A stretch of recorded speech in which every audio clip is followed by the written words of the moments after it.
de quel bureau on entend. C'est ça aussi. Parce que jusqu'à présent, dans les années 70, on était sur des bureaux à la Jacques Tati où chacun était enfermé dans son petit bureau, enfermé dans son coin. En ville, on commence à parler d'open space, on décloisonne tout et puis chacun et tout le monde travaille ensemble. Aujourd'hui, c'est quel bureau Est-ce que c'est des bureaux tels qu'on en entend encore parler en open space ou est-ce qu'on est sur des typologies de bureaux qui sont hyper diversifiées, qui répondent à la fois aux contraintes des entreprises et en même temps à cet enjeu de se dire il faut que le bureau soit attractif, qu'il soit hyper diversifié, dans un concept un peu de mixed use ou d'expérience un peu collaborative.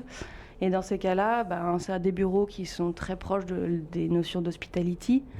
On vient maintenant travailler comme ici, au rez-de-chaussée, vous avez pu le remarquer, il y a un bar.